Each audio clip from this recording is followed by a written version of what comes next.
লোহার খাঁচা আনবো যাতে কখনো না যেতে পারে। ঠিক আছে।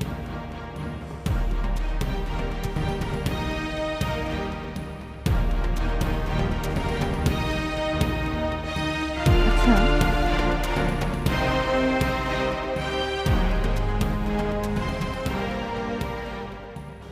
বাবা, বাবা,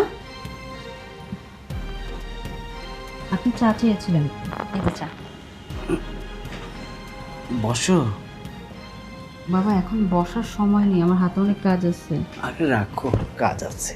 উফ বাবা, বুকের মাঝে তো সব সময় থাকে, কিন্তু মাঝে মাঝে একটু ভাবতে হয় যে বাসায় শুধু আপনি আর আমি একা থাকি না, আরেকজন আছে আপনার ছেলে। সে এখন অফিসে যাবে, তাকে অফিসে বিদায় করে দিয়ে তারপর আপনার যত সময় শুধু বকে না, অন্য কোথাও থাকতে পারবেন, কিন্তু আগে ওকে তো বিদায় করে দেই, তাহলে যখন তখন দেখে ফেলবে, হিতে বিপরীত ঝামেলা হয়ে যাবে, একটা অশান্তি লেগে যাবে। বুঝেন না কেন? সবসময় খালি ছেলে ছেলে। আরে ও দেখবে না, ও কখনো আসবেও না। তুমি যে মজা আমাকে দিয়েছো, এটা তো আমার নেশা হয়ে গেছে। মনে হয় না খেলে আমার ফিলিংসই হয় না। মজা তো আপনাকেই দিব। আহা, মজা তো আপনাকেই দিতে হবে, তা নাহলে কাকে দিব? যে ছেলে জন্ম দিয়েছেন সারাদিন ব্যবসার কাজে বাইরে থাকে, রাতে বাসায় এসে আমাকে তো ঠিকভাবে সময়ই দিতে পারে না। যদিও কোনো রকম ভাবে আমার কাছে যায়, টাইমিংয়ে ঠিকঠাক না, কিন্তু আপনার বয়স হওয়ার পরেও না কেন যেন টাইমিংটা একবার পারফেক্ট মনে হয় আমার কাছে। আপনার সাথে সময় কাটাতে আমার খুব ভালো লাগে, তাই তো মনে করেন সবসময় শুধু আপনাকেই মজা দিই, আর আমি মজা নিই। কিন্তু এখন তো এগুলো করা যাবে না, আগে আপনার ছেলেকে বিদায় করে দিয়ে আসি। শোনো না, ছেলের কাজটা পরে করো না, আগে আমাকে একটু শান্তি করো না। উফ বাবা, আপনি যখন তখন আমার গায়ে টাচ করবেন না। কি করব? আপনার গায়ে টাচ করলে আমার যেন শরীরের মধ্যে কেমন শিহরণ জেগে ওঠে, কিন্তু সবসময় শিহরণ জেগে উঠলে ঝামেলা আছে। আপনি এখন ধরে আমার উত্তেজনা বাড়িয়ে দিবেন, তখন দেখবেন যে আপনার ছেলে হুট করে চলে আসবে, সব কিছু দেখে ফেলবে। বুঝতে পারতেছেন কি একটা অবস্থা হবে তখন? এর জন্য বলছি, ভালো ভালো ওকে আমি বিদায় দিয়ে আসছি, তারপর তো দুজনেই শুধু এই বাড়িতে, পুরো বাড়ি ফাঁকা, শুধু আপনি আর আমি। যত ইচ্ছা রোমান্স করবেন, কেউ বলার থাকবে না। এখন আমি আসি, ঠিক আছে? ঠিক আছে। কিন্তু বাবা, একটা জিনিস কি জানেন? কি? এই যে আপনার ছেলের অগোচরে আপনার সাথে যা যা করি আমি, এই জিনিসটার মধ্যে কিন্তু অন্যরকম একটা ফিলিংস আছে, জানেন? লুকিয়ে লুকিয়ে ভালোবাসা আর শারীরিক সম্পর্ক করার মধ্যে অনেক কই গো? ওই যে দেখছেন, এটার জন্য আমার মাঝে মাঝে প্রচুর রাগ ওঠে, যখন একটু ভালো সময় কাটাই তখনই ডাক দেয়। ও তো অফিসে যাবে, ডাক তো দিবি, যখন তখন চলে আসবে, দেখলে ঝামেলা। ঠিক আছে, আমি অপেক্ষা রইলাম। আমি কিন্তু আবার বেশি শোর করতে পারি না। আসছি। আচ্ছা, তাড়াতাড়ি এসো। আমি যাই তাহলে, পরে আসছি। আরে আসছি তো বাবা।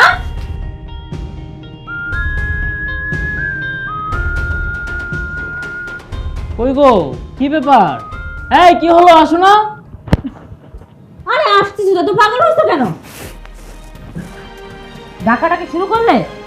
আর একটু চুপচাপ থাকো না, আমার কত কাজ আছে তুমি জানো, কাজ করতেছি না, এত ডাকে কেউ?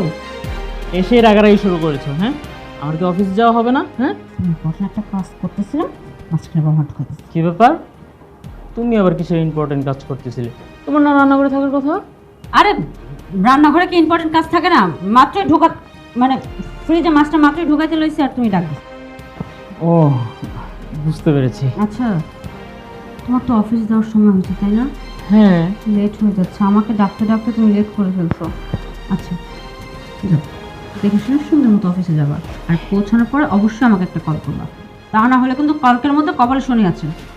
এখন সে না ভাল লাগতেছে, তোমার আদর করে বলতে পারো না? অফিসে সারাক্ষণ তোমার জন্য মনটা পড়ে থাকে। তুমি যে কি এমন আদর আমাকে করো যে আমি তোমাকে আদর করব? মানুষের স্বামীরা বউদেরকে উঠতে বসতে জড়িয়ে ধরে, পাপ্পি দেয়, আদর করে, কখন কি লাগে, কখন কি প্রয়োজন নিয়ে ঘুরতে যায়। তুমি কি করো? খালি অফিসে থাকো, রাতের 12টা 1টার সময় বাসায় এসে আবার সকাল 7টার সময় চলে যাও। আমাকে টাইম দাও তুমি ভালো করে। গতকালকে বললাম তোমাকে রাতে আমার একটু লাগবে, তুমি কি বললা? খুব পরিশ্রম করছো, খারাপ লাগতেছে। আচ্ছা রাগ করো না, তুমি তো জানোই অফিসে সারাক্ষণ কত কাজের প্রেশারে থাকা লাগে। সামনের স্যারের থেকে ছুটি নেব, তারপর আমরা লং ট্যুরে যাব, সারাক্ষণ তোমাকে সময় দেব। ঠিক আছে, এখন তাহলে অফিসে যাও, তুমি লেট হয়ে যাচ্ছে। ও হ্যাঁ, আমারও তো অফিসের সময় হয়ে গিয়েছে। তোমার সাথে কথা বলতে বসলেই না অফিসের কথা খেয়ালই থাকে না। তাহলে কি এখন বিদায় নেওয়া যাবে? আমাকে সময় দেয় না ঠিকঠাক মতো, আবার বলে কিনা ভালোবাসি, প্রচুর ভালোবাসে। বললাম তো অফিস থেকে ছুটি নেই, তারপর তোমাকে নিয়ে লং ট্যুরে যাব। তুমি সারাক্ষণ শুধু আমার পাশে থাকবে, কোনো কাজই করা লাগবে না। শোনো না, কেন জানি না আজকে তোমাকে অফিসে যেতে ইচ্ছে করছে না। অফিসে না গেলে হয় না, থাকো না আমার সাথে প্লিজ। তুমি যে আচ্ছা এতবার ধরে যেহেতু আবদার করতেছো, আর আমিও তোমাকে অনেক দিন হয়েছে সময় দিচ্ছি না, তাই ভাবতেছি আজকে অফিসে না যে তোমাকে একটু সময় দিই, কি বলো?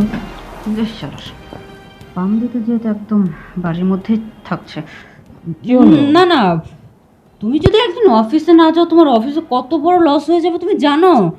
আমি তো বুঝতেই পারিনি, আবেগের বসে বলে ফেলছি। তুমি অফিসে যাও, অফিসে যাও, সমস্যা নেই। না, আজকে তোমাকে খুব আদর করতে আরে না, ও হয়েছে কি, রান্নাঘরে রান্না বসে দিয়ে আসছি, পুড়ে যাচ্ছে।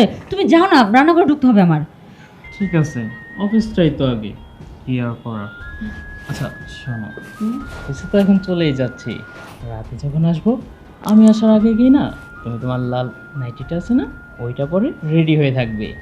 তারপর রাত্রে অফিস থেকে এসেই পাও থেকে আদর করতে করতে একেবারে মাথা পর্যন্ত যাবে। পরের লাইনটা আমি জানি, মাথায় তুলে দিয়ে তুমি নিচে নামা যাবে, এটাই তো তোমার কাজ, অন্য কোনো কাজ নেই। যাও এখন অফিসে যাও। না আচ্ছা ঠিক আছে, রাতে এসব দেখা যাবে। আসি তাহলে।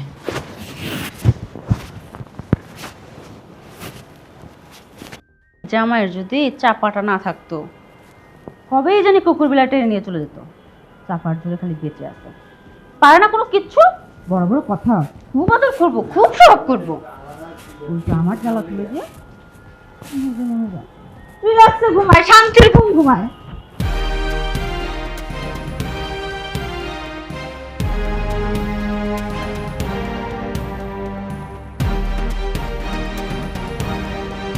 মনে হয় ছেলে অফিসে চলে গেছে, এখন যাওয়া যায়।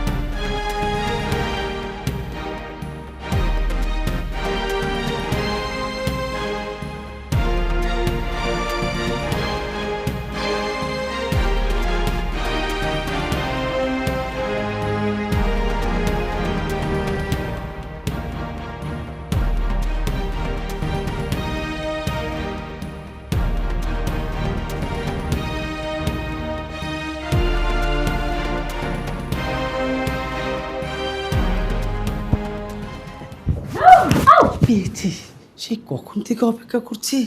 ছাড়েন তো, ভয় পেয়ে গিয়েছেন, এইভাবে কেউ ধরে এসা একটু জন্য তো স্ট্রোক করে ফেলতাম। কি বলো, এই বাসার থেকে আর কেউ আছে আমি ছাড়া? আসলে তো আমি কেউ আসবো। না থাকলো, আপনি তো জানেন আমি আবার একটু ভূত পেতে বেশি ভয় পাই। হঠাৎ করে এভাবে জোরে ধরলে মানুষ আচমকা ভয় পায় না। আচ্ছা ফুদি দেব, ঠিক আছে। ফু যেহেতু দিচ্ছেন, একটু ভালো করে ফু দেন। বসেন। আমি না অপেক্ষাটা খুবই আমার কাছে খারাপ লাগে। আমি জানো ঘরে বসে শুধু কখন আসবে ছেলেটা, কখন যাবে, কখন বৌমা আসবে, তুমি আসো না। শেষমেশ দেখলাম যে কোনো আওয়াজ নেই, তাই ভাবলাম ছেলে চলে গেছে, আমি যাই বৌমার কাছে। আপনার যেমন অপেক্ষা করতে খারাপ লাগে, তেমন আমারও একটা বিষয় খারাপ লাগে। কি? এই যে কথায় কথায় বৌমা বলেন, যখন আপনার ছেলে থাকবে তখন না হয় বৌমা বলতে পারেন, এখন তো আর আপনার ছেলে নেই, আচ্ছা শুধু আপনি আর আমি আছি। বুঝতে পেরেছি। এখন তো একটু রস করে দিয়ে ডাকতে পারেন। এখন শুধু আমার বন্ধু, আমার প্রিয়, আমার জান। এভাবে আমার গায়ে হাত দিবেন না, আমার শ্বশুর লাগে। বৌমা আমি কিন্তু চরম অখুশি হয়েছি জানো। কেন? আমি আবার কি করলাম? ছেলেটা সেই কখন গিয়েছে, তুমি আমাকে ডাক দিবে না? কি করে ডাক দিব? আমি তো আপনার ছেলে যাওয়ার পর থেকে এগুলা গুছাচ্ছি। আপনার ছেলে যাওয়ার পর থেকে আমি তো ঘর গুছাচ্ছি। আমি বিছানাটা গুছাচ্ছিলাম কারণ আমি চাচ্ছিলাম যে আপনি যখন আসবেন আপনার জন্য দেরি না করতে হয়। বিছানাটা রেডি করে রাখছিলাম যাতে আপনি আসার পরে দুইজন একেবারে শুয়ে পড়তে পারি। আমিও তো সেটি চাচ্ছিলাম, কখন তুমি আমি একসাথে শুবো আর তোমাকে আলিঙ্গন করবো। আপনি শুধু শোয়ার চিন্তা করেন, কিন্তু ইদানিং আপনি আমার দিকে ভালো করে তাকাচ্ছেন। শুধু দূরে দূরে থাকেন আর আপনার ছেলে যাওয়ার পরে কী করে আমাকে নিয়ে শুবেন সেটার চিন্তা করেন। আগের মতো আমাকে ফলো করেন না, দেখেন না, আমার খেয়াল রাখেন না, কখন কি লাগে সেটা বুঝেন না। এই তো একটা কথা বললে না জেনে, আমি তো তোমাকে সর্বক্ষণই দেখি, তুমি দেখো না। তুমি যখন ঝাড়ু দাও তখন দেখি, তুমি যখন রান্না করে যাও তখন দেখি, যখন তুমি কাপড়গুলি পাল্টাও তখনও দেখি, ক্ষণে ক্ষণে দেখতে থাকি। কিন্তু কেয়ারটা তো করেন না, শুধু দেখলে হয় না। ভালোবাসার মানুষকে সুন্দর করে কেয়ার করতে হয়, তা না হলে ভালোবাসার মানুষ খাঁচা ছেড়ে উড়াল দিবে। বাবা, লোহার খাঁচা আনবো যাতে কখনো না যেতে পারো। ঠিক আছে? ঠিক আছে।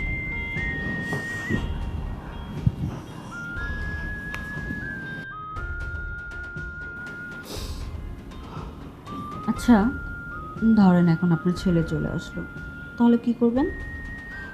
তাহলে কি করবো, আমার মাথা তো সেটা নেই। ভাগ্যিস ভুলে ফোনটা রেখে গিয়েছিলাম, তা না হলে তো আজকে এই কাহিনী দেখতেই পারতাম না। তা নাহলে যে আরো কতদিন এই কাহিনী চলতো। এটা একটা শেষ দেখা দেখতেই হবে। এখন আপনি আমাকে এই প্রশ্নটা করেন তো। আচ্ছা, আমি তোমাকে প্রশ্নটা করলাম, ছেলে যদি এসে পড়ে কি করবে? বাবা, কি করছো? ওহ, ভয় পাচ্ছেন কেন? আপনার ছেলে আসলে বলতাম, বাবা আপনার কি ভালো লাগছে, আরাম লাগছে? বৌমা, তোমার এত বুদ্ধি আর তুমি এত দুষ্ট। হয়েছে, আমার আর তরস হইতেছে।